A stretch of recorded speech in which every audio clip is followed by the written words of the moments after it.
Did you know that James Patterson has written 147 novels since 1976? That's an average of 3.5 books every single year for more than 40 years. So what's this guy's secret for being such a prolific creator of content? And what can we learn from his process in order to write a book in less than a month, even less than a week? I'll spill the secrets in just a second. Welcome to the Entrepreneur's Wordsmith Show with Joshua Lisec. For those who want to expand their influence, establish permanent credibility, and fling open doors of opportunity, I help write, publish, and market expert books that turn book readers into booked clients.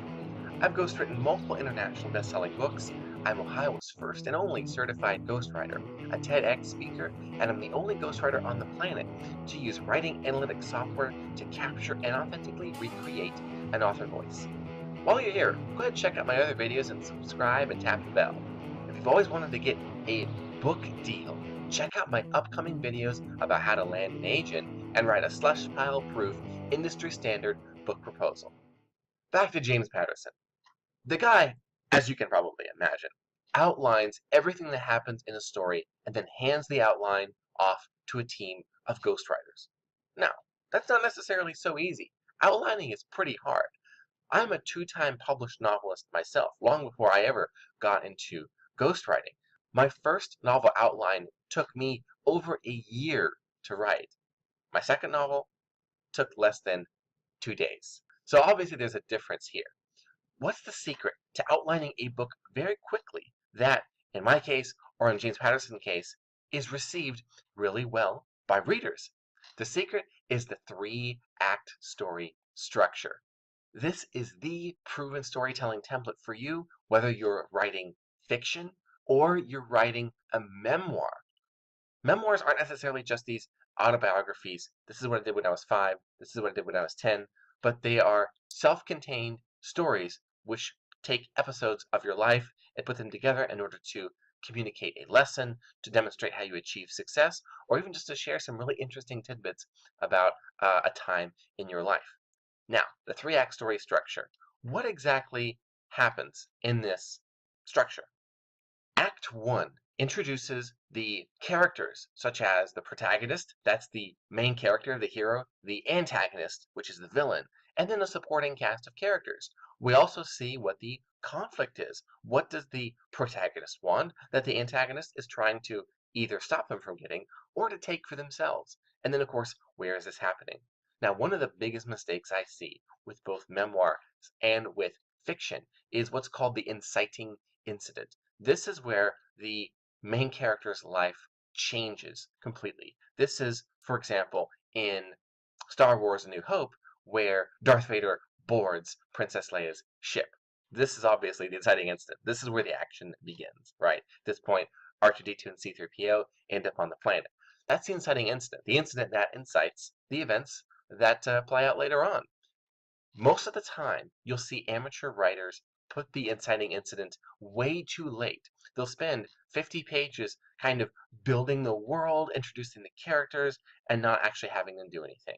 So, tip for you, when you're outlining and preparing your novel to get done in less than a week, make sure that it doesn't come too late. In Act 2, this is where the tension and the conflict rise, the battle between the protagonist and the antagonist. Now, the conflict is what happens when the protagonist butts up against various obstacles or has to overcome challenges on his or her way to achieving their goal or completing their quest. The tension is how they and the reader feel about this conflict. What are the trepidations? What are the worries? What anxieties come up for them? And then, of course, in Act 3, we build to the resolution and the climax. And this is where the quest is achieved, so any challenges along the way are resolved, and there is a climax to the tension, where there's this kind of moment, this release of all the anxiety and the pent-up frustration that's been in there. So, my advice to you, you want to get your novel or your memoir done in less than a month, less than a week. This is the best place to start. All you have to do is open up a spreadsheet and literally step by step map out exactly what happens. What's the inciting incident? Who are the characters? When are they introduced? What's the conflict?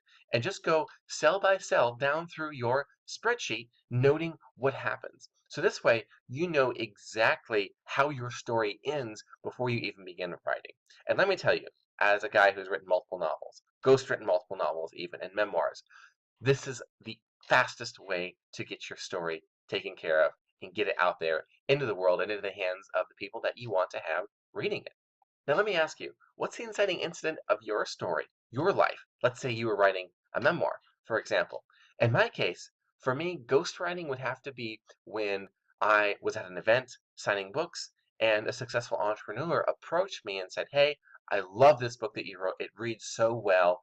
I'd like you to do the same, but not for a novel. I'd like you to help me write my life story, and I want you to help me get it out into the world in such a way that it's a compelling read, just like a novel is." And several years later, here I am today. So that would be my inciting incident. Tell me about yours in the comments below. I hope you got a lot of use out of this video.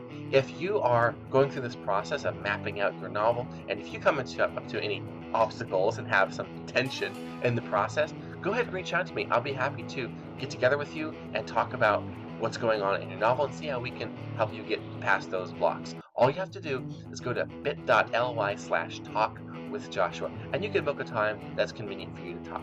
Best of luck with your novel and with your adventures toward authordom.